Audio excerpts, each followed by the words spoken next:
Hello, I'm Ajahn Jotipalo. Welcome to Sauntering into Silence.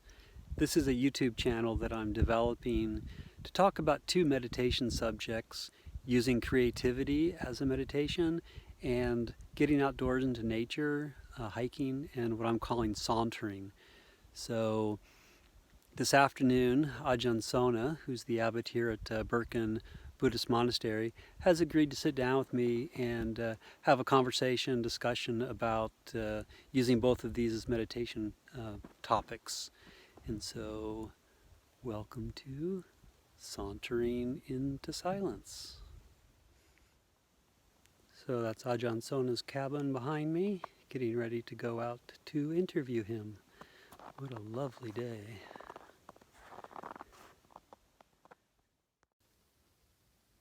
So welcome to Ajahn Sona's cabin. My name is Ajahn Jotipalo. I'm a guest here at Birken Monastery for a year. Basically here studying iconography and using that as a retreat mode. And while I've been here, Ajahn Sona, my esteemed guest to my channel, thank you for joining me, is giving me a lot of feedback and encouragement about how to use creativity in art. Just a quick background for my viewers is that Ajahn Sona has been a monk for 30 years? 31. 31 years. Before he became a monk, he was a classically trained musician. And if you ever visit Birken Monastery, you will see that the creativity of him is everywhere. The architecture, once he described architecture to me as frozen music. And you can see that in everything. It's the way things are laid out, the color schemes, just the real beauty. But also part of this channel is getting out into nature and sauntering. And many people don't know this about Ajahn Sona, but he was actually a pioneer in ultralight hiking way back in the 1960s. And so for many reasons, we're actually lucky that Ajahn Sona is still alive. One is that some of the experiences he had hiking, and I'll try to put a link to maybe a couple of his talks or people talking about some of his adventures in this below the video. And also I wanted to start with that we're lucky that both of us are here, because when I was a layperson I almost killed Ajahn Sona. Can you tell that story? Yes, Ajahn Jotipalo was anagarika at the time, and his duty was to take a newly ordained monk and myself to San Francisco from Abhayagiri Monastery in the van. Along the way, we had Ajahn Amaro with us as well, and he was going to be dropped off at Spirit Rock.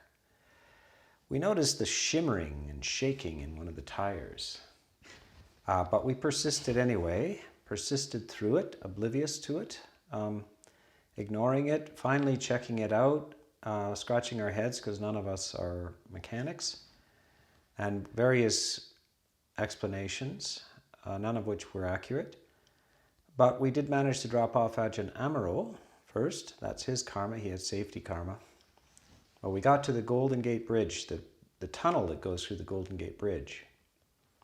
And this tire had already popped off 3 bolts. And we were running on one lag bolt, but we were stuck on one side of the tunnel. We had to go through the tunnel on it at 4 miles an hour. Well, people whisked through at 70 behind us, and we just prayed that we would make it through. And we did. We wobbled through, and then we wobbled down to the end. We were still stuck. We wobbled around the corner, and then the tire broke right off, and we saw it rolling down the road ahead of us as we were on 3 wheels and one vacant wheel. In the meantime, we had the young monk Tita Punyo and myself had to get our flight. So all we could do was get Jotipalo to hail a cab and give the cab driver all the money he had.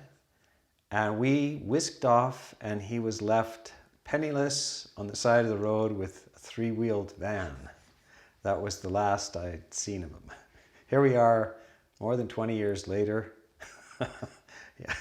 we're somehow karmically connected on the far north. None of us died on the trip, but it changed the policy about vehicles by Gary that they would buy a new vehicle every 5 years instead of trying to limp along with old things. We learned things along the way. So anyway, that's the story. That's right. I remember we got back and we were telling the story, of course, to everybody, and someone said, "Oh gosh, how horrible to think that your last moment could have been, wow, I killed a monk." And I remember thinking, no, my last thought was going to be, oh great, if he's going to heaven, I'm going to follow behind him. So I've been following Ajahn Sona ever since, waiting for that moment. Yes, I was off to those kind of adventures are just littered throughout monastery history, all kinds of things like that. Right. Yes. So thank you for, well, I guess Surviving? Surviving, but also about, I guess it was about 2 years ago, I was visiting with a friend, and I mentioned to you, about the iconography work that I'm doing, and mentioning that I wanted to be on retreat. And you told me, you said, you've always had this vision of Birken of having a cabin that's available for an artist in residence. Artist in residence, yes. And so you invited me up, and yeah, thank you for that invite and the opportunity. And I've been probably daily bugging Ajahn Sona with all my ideas and a great soundboard for ideas. And so I've actually gone quite off of why I thought I was going to come here. And partly it's Donika and Metta, both here teaching me about videography and technology, which I'm totally enjoying, which is shocking to me. And but also your encouragement in terms of actually learning new ways of teaching Dhamma into a modern culture. So I was wondering if you had any thoughts about that. Yeah, well, we have to make a Buddhist culture in the West. We can't always be chanting in Pali and speaking in semi-Thai, littered with a few Pali words and English. And we need and we can't just import all of the artworks and architecture from Asia. This has to, and there's no reason why not to have a homegrown culture. And not only that, it's not the 5th century BC anymore. It's not even 1980 anymore. So we need to keep up with the technology and art of the time. Monks have always been at the cutting edge of technology, architecture, travel, translation into new cultures, and the technology of communication. They're the ones that could read. They're the ones that had the scrolls. They're the ones that did the paintings. They're the ones that supervised the architecture and sometimes, in fact, built it themselves. This is the first great international religion on the planet, and it means that it's not fixed in any place. They're the ones who learned the new languages, translated, spoke in the culture. So all of this stuff is part of Buddhist history, and it's never been frozen. It's always fluid, and whenever it does become frozen, it will die. But so we're innovating and creating and being flexible. And still, we want to keep the center of this. We want to keep the core experience, which is and frankly has been lost. Much of it has been lost in the Asian culture, has been buried under the Asian culture. So the true meditative experience in nature, in the forest, has quite often been abandoned in Asia. That is part of the Reformation, the forest tradition, but it doesn't exclude the possibility of this to share it with you. So we don't have to go to the city to share it. We can sit in this lovely cabin in the woods and share it with you, and you can be here in the spirit of this as well. Right. When I talk to a lot of the guests here in particular, a lot of creative people come through here, and I mention what I'm doing, a lot of them seem kind of surprised of a monk or even just as a meditation using creativity. Do you have any thoughts about that? Yeah, I think that they've been introduced usually through retreat formats where you go to this completely unrealistic environment where it's absolutely silent for 7 or 10 days. Then you are dumped out and back into the ordinary society. So this is a somewhat artificial introduction. This is not the way people were exposed at the time of the Buddha. They didn't go on retreats. They sauntered over to the monastery, through the forest, had a conversation or two with the monks. The monks next morning walked through the village and they fed them. And the next day they invited them over to their house for a meal. They had conversations, Dhamma conversations. And their lives were intertwined with the monasteries, as they are still in certain areas of Asia now. So this kind of museum idea of a retreat center is not the way it was. It's an ongoing architectural project, an ongoing landscaping project, an ongoing process of communication and creation. And so it's more like an extended art project, which is trying to convey the spiritual message. That's what it is. Right. Yeah. And if anybody has followed Ajahn Sona's talks, you do focus a lot on formal meditation. Indeed. I mean, that's what I can contribute as well. That's my my special art is meditation and silence. Now, how do you communicate about silence? You have to talk a lot, but I don't want to go around the country giving talks to 12 people, flying in with a large carbon footprint, when we could do this well on mediums like YouTube and podcasts, etc. So this is the sensible thing to do, you know. Right. Yeah. You've mentioned a few of the videos that I've made of trying to figure out ways to make those into meditations themselves, especially the marsh meditation ones that I've done. Well, through art, you can have experiences of nature. I'll tell you a little story about when I was 19, I went to Boston. Out of the kind of suburban landscapes of Vancouver, I went to Boston, downtown Boston, to study jazz at Berkeley College there, one of the great jazz universities. And it was, I was impoverished as a student and wandering around on the edge of one of the worst ghettos in the U.S., the Roxbury Ghetto, and looking for some way to exercise a bit. And so I went on a walk and I blundered into the Boston Public Library, which had just been built. Beautiful place, like walking into paradise. Mm.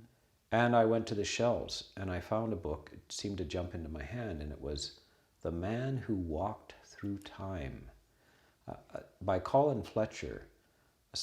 His account of walking through the bottom of the Grand Canyon in probably 1968 or something like that. And I was able to go with him on his solo journey through the medium of print, of the book. It gave me a great deal of peace and refreshment in the midst of this completely urban environment which I was trapped in. And so I appreciate those books, but we didn't have mediums like this then. But you can go along on the ride into nature and into meditation, because the Buddha is always urging you, go to the forest, O monks, O lay people, go to the forest and find some support in the silence of the forest. And so you can go along on the journey when you're stuck in the midst of your work and the urban environment, you know. Yeah. Talking about walking and sauntering, that's the other practice that I kind of picked up this year while I've been here, which wasn't planning to do, but I've fallen in love with walking. This summer I was probably 2-3 hours every day walking, and a couple times I came back, I was just almost exploding with joy. Mm-hmm. And I remember explaining that to you one day. I came into this meadow and I was just so overwhelmed by the beauty. It was almost sad, because I felt like this is what, the feeling I was having is what I think everybody wants, mm-hmm. that feeling of fullness and joy. Yeah. And it's so easy to get, but yet we fill our lives with so much trying to get it. And that doesn't even describe the feeling. But I described it to you, and you probably remember the same, but I said, I explained this to you, and you said, trees are like cats. Yeah, trees are like cats. When you need them, they won't come near you. When you're full, they will come and purr and sit on your lap. Trees also will run away when you're needy. But when you're full and you're amongst them, then they will stroke your head as you walk under them. They love you just like cats. Yeah. So since I was traveling just for a little bit, but when I came back, then just a couple of days ago, I went for my first long walk again. And yet that night I went to sleep, and I was telling Ajahn, I was just so content. I was just, that's what I was missing. Yeah. Contentment follows joy, and it can't really go in any other order. Normally that's the way it is when we are out active in the morning, getting our feet wet in the dew on the grass and gardening and sweating, and then finally we get to sit on the porch in the afternoon and look at our work in the garden, and that's when we feel our contentment. But before we have exerted ourselves and created joy and made things, we can't really go to the contentment because we would just go to sleep first. Right. Yeah. We fall asleep in the hammock. But if we have exerted ourselves first and created joy and energy, then we can abide in a sense of peace and equanimity afterwards on the porch, even until the stars come out. Yeah. That's right, yeah. So then I wanted to ask you questions about, say, creativity, but also about sauntering. Do you have any, well, one of the reasons I'm kind of intrigued by the sauntering practices is that I described in a video the other day that I got really sick last year with the flu. It wasn't anything horrible, but I started watching a few videos of people doing these, like hiking the Pacific Crest Trail. And I was blown away by a couple of things. One is that some of the quality were just medium, just not even really high quality videos, but yet they have like 20, 50, 100,000 people watching their videos. So that's where I kind of saw like, this is a potential way of reaching people. But I also get a sense that a lot of people who are out there doing these kind of hikes or adventure sports of any kind, that they're actually kind of seeking what we get from very simple life of being monastics. Yes. Do you have any thoughts on that? Yes, a lot of people are looking for what we have in terms of peace and joy. And it's not so hard to find. You don't really have to free climb in Yosemite to get it. Why people are doing this is so that it will help them pay attention. And it's attention itself, actually, that is the source of the joy. Some people have to put themselves in a life-threatening situation in order to concentrate. They're fully alive only when a lapse of attention would mean death. Hopefully the monk is in the same state, because we also know that any time you can die. So life is dangerous. You don't have to live dangerously. Life is dangerous. When you realize that, you pay attention. This is it. This is the moment. Now, nature helps that. It doesn't give you any distractions or illusions. So it's a low sensory environment, is why the Buddha recommended it. It's a low sensory environment. And at the same time, it's harmonious. The trees are not manifesting greed, hatred, or delusion. And if you generate these positive emotions, then the nature around you will be like a mirror. It'll reflect it back. You will see nature as beautiful, as peaceful, as supportive. Right. And you were the one who introduced me to the Japanese practice of forest bathing. Yeah. And opening up to the five senses. How have you worked with that? Well, I started when I was a child. I started going into the forest when I was, before I should, when I was 3. And then by the time I'm 5, I'm off with my little buddies at that time the suburbs were just a new phenomenon. They were just being built, but they were being built in the middle of farmland and forests.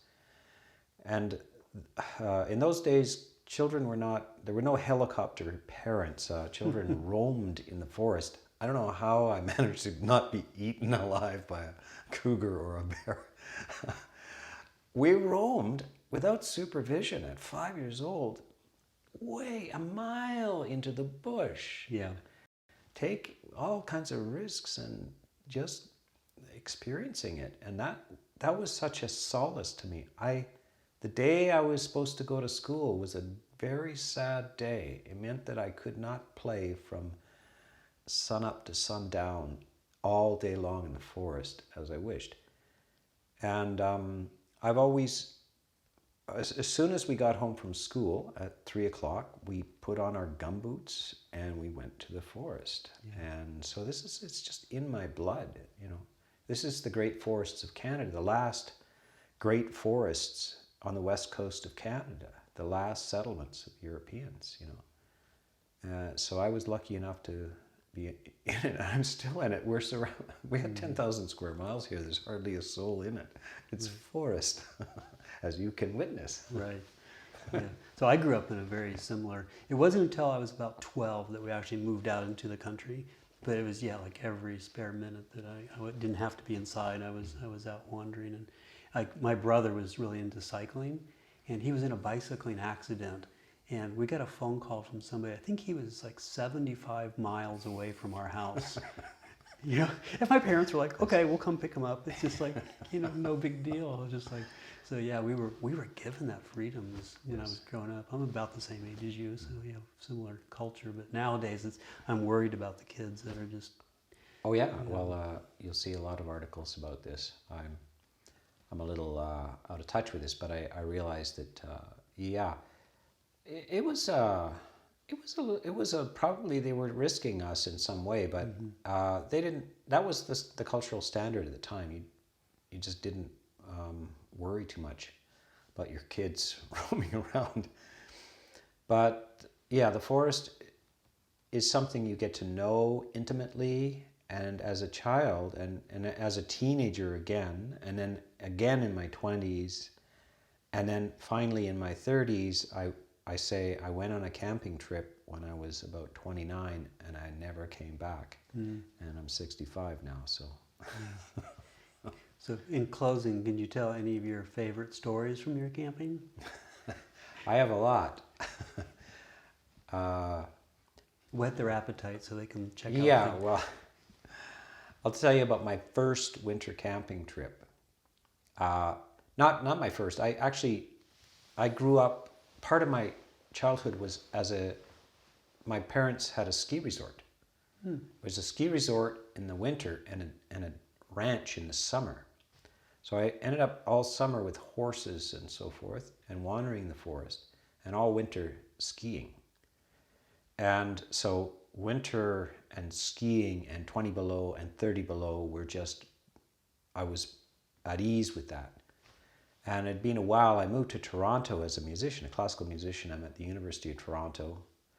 And I decided I have got to get out of this city. So I went with a friend and we started doing spring and fall canoeing and so forth. And then we said, what about winter? And I said, I love winter. I haven't camped in winter for a long time. Let's go winter camping. So we hit the road in February in Ontario, about 1977. And it happened to be 40 below zero, the first winter camping trip. And we were loaded like to the gunnels. We were dragging toboggans and way overpacked. And we made it across a frozen lake and decided to camp. We had a big pop-up tent. And we decided to, I had an axe. I was going to get some firewood. I took one swing with this axe and the head flew off and disappeared into the snow. We spent the next hour up to our arms looking for it and never found it. And then we decided, we had fortunately a two-burner Coleman stove. While we pumped it up, not enough energy in it at 40 below, not enough power to even warm anything. And what we had with us was filet mignon, bacon-wrapped filet mignon, hard as hockey pucks, very suitable for Canada, raw and frozen at 40 below zero. We had a can of Sterno. We couldn't even melt enough to have hot chocolate with that. So anyway, we ended up eating some chocolate and then going to so-called going to bed at 40 below zero in this tent. My friend decided to change out of his soaking wet, sweaty clothes in the tent, and the gas lantern, which was suspended in the tent, he managed in his haste to hit it and smash it to the ground with fuel and glass all over the thing while he's stark naked at 40 below zero and set the tent on fire. Then we managed to get that out finally, but we survived anyway. But that was the first voyage. It got better and better and better from there on in. I told that story or a similar version of that to a friend of mine, and they said, I don't know if I'd want to go camping with Ajahn. He would be a wise man, certainly, in the early days at least. After more than 5 years, virtually every month going out at all of these temperatures, 30 below, and sometimes for 8-10 days at a time, and it never went above 30 below. We got very, very, very skillful. Right.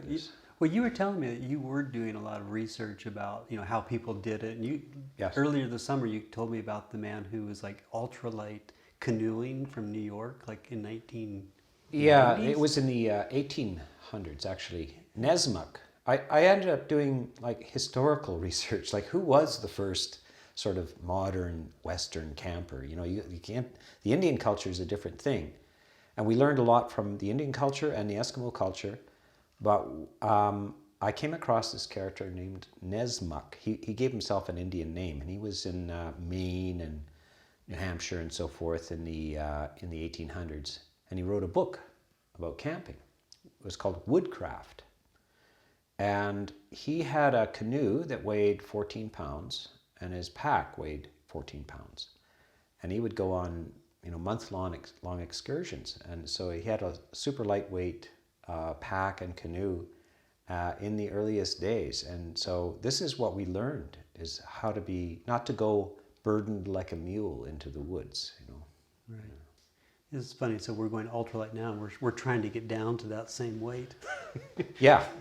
He had done it ahead, and of course the other one was John Muir, the chief forest ranger of the United States, and his expeditions into the woods in the late 19th century were with a long overcoat, and he just put bread in his pocket, and that was it. He would light fires along the way and so forth.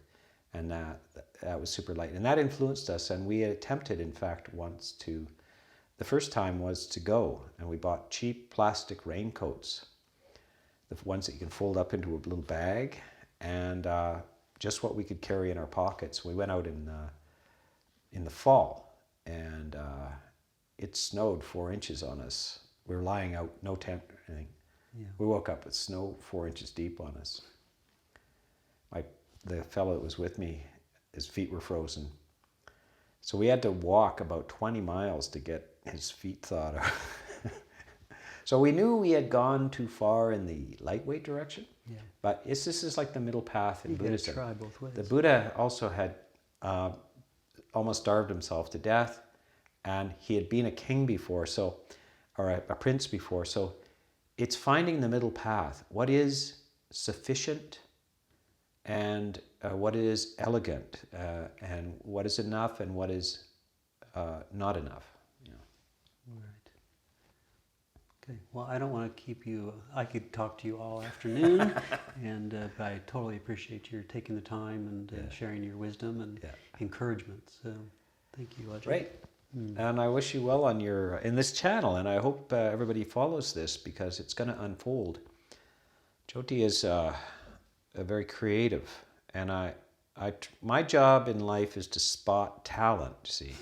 And I ask people, what do you do? How do you do it? When, this and that? And then I pull that out of them and try to make it useful for Dhamma. So this is what he's going to be doing. I can see it.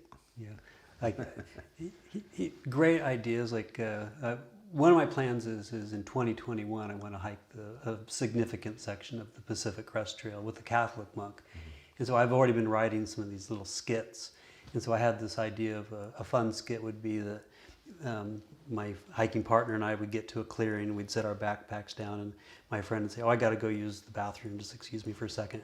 And then I'd take something heavy from my backpack and stick it onto his backpack, and then we'd head off, and or he would do the same thing to me when I went in to use the bathroom, and then we'd walk off with these sort of devilish smiles on our faces, and then and Ajahn listened to that. He goes, "That's kind of funny," but and then he said, "But then you could do it where you film it all over again, but this time when you do the first part that I just described, and the second time when he goes off to go use the bathroom, I take something heavy off of his pack and put it into mine."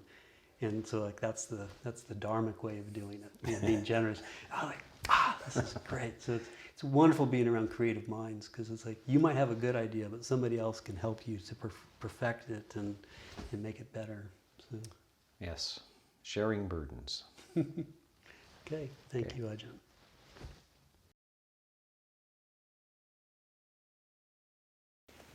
Yes, I do own a hat, just in case you were worried.